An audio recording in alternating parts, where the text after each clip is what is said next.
Hello दोस्तों। तो welcome my channel physics का अड्डा। आज हम बात करेंगे magnetic field due to a current carrying circular wire at axial point, जो कि बहुत ज़्यादा इंपॉर्टेंट टॉपिक है सारे कॉम्पिटेटिव एग्जाम्स के लिए। और साथ में आप सीबीएसई ट्वेल्थ के स्टूडेंट हैं तो उसके लिए, चाहे आप किसी भी बोर्ड के स्टूडेंट हैं, ट्वेल्थ में बहुत ज़्यादा इंपॉर्टेंट है। तो ये हमारे पास करंट कैरिंग सर्कुलर वायर है, ठीक है। सर्कल है जिसकी रेडियस ए है। अब एक्सल पॉइंट का मतलब क्या है? एक्सल पॉइंट क्या होता है? सेंटर के अगर एक लाइन ड्रॉ कर दूं जो सेंटर से पास होकर जा रही है, तो उस लाइन पे किसी भी पॉइंट पे अगर हम कोई भी पॉइंट ले लें तो उसको एक्सल पॉइंट हम कहेंगे। तो ये हमारे पास एक करंट कैरिंग सर्कुलर वायर है, इसकी रेडियस ए है। यहाँ से जो पॉइंट पी है, एक्सल पॉइंट, वो आर डिस्टेंस पे रखा हुआ है, ठीक है। तो डायरेक्शन ऑफ करंट है यहाँ पे एंटी क्लॉकवाइज है। तो अगर हम ध्यान से देखें तो यहाँ पे एक छोटा सा करंट एलिमेंट है डीएल, ठीक है। अगर हम छोटा सा डीएल लें तो इसकी वजह से हो सकता है मैग्नेटिक फील्ड क्या हो, अगर डाउनवर्ड है इस वाली डीएल की वजह से जो मैग्नेटिक फील्ड होगा वो क्या होगा, दैट इज आउटवर्ड डायरेक्शन होगा, ठीक है। अगर ऊपर वाली की वजह से क्या होगा, इनवर्ड होगा, तो नीचे वाली की वजह से कैसा होगा, आउटवर्ड होगा, ठीक है। तो एक प्रॉपर्टी है, अगर हमारे पास दो राइट एंगल ट्राइंगल 90 डिग्री के ट्राइंगल ऐसे इंटरसेक्ट करते हैं तो ये एंगल इसके बराबर होता है, ठीक है। तो अगर आप ध्यान से देखें तो अगर इस थीटा है जो कि ये डीएल बना रहा है इस पॉइंट पी के साथ, यह एंगल भी थीटा है, तो एक 90 डिग्री का एंगल ये हो गया, एक 90 डिग्री का एंगल ये हो गया, तो ये एंगल इसके बराबर होगा और ये एंगल भी क्या होगा, इसके बराबर।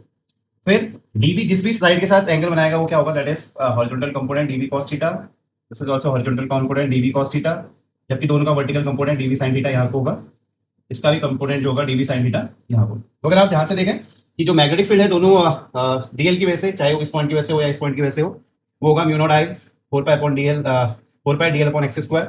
अगर आप बात करें हॉरिजॉन्टल की, जो मैग्नीट्यूड है डीबी का, चाहे वो इसके लिए हो इसके लिए हो, सेम है।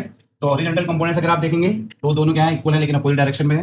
तो हॉरिजॉन्टल कंपोनेंट्स जो कि आपका डीबी कॉस थीटा है वो एक दूसरे को कैंसिल करेगा, और जो वर्टिकल कंपोनेंट है that is dB sine theta, वो दोनों ऐड हो जाएंगे। और ऐड हम कुछ इस तरीके से करेंगे कि हम उसको इंटीग्रेट करेंगे, और जब इंटीग्रेट करेंगे तो जो डीबी की वैल्यू है mu naught I upon 4 pi dl upon x square, sine theta की वैल्यू ट्रायंगल में लगा सकते हैं हम। साइन थीटा होता है आपका perpendicular A upon x hypotenuse, और वैल्यू पुट करेंगे तो mu naught I A upon 4 pi x cube. अगर आप इस डीएल को इंटीग्रेट करेंगे तो डीएल डीएल डीएल डीएल मिलकर क्या बनाएगा, सर्कमफेरेंस बनाएगा इस सर्कल की, that is 2 pi. Value put करेंगे तो फाइनल आंसर आ जाएगा आपका म्यू नॉट आई स्क्वायर अपॉन 2 एक्स क्यूब। अब क्योंकि इसमें अगर हम एक्स क्यूब एक्स की वैल्यू निकालें तो एक्स इसमें हाइपोटेनियस है, तो क्या हो जाएगा, R square plus A square की पावर 1 बाय।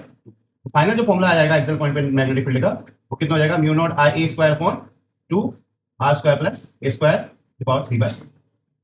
तो विद इन 2 मिनट्स या 3 मिनट्स आपने सीखा कि कैसे हम मैग्नेटिक फील्ड निकाल सकते हैं एक्सल पॉइंट में। ऐसी बेहतरीन वीडियो के लिए बने रहे मेरे चैनल के साथ, फिजिक्स का अड्डा।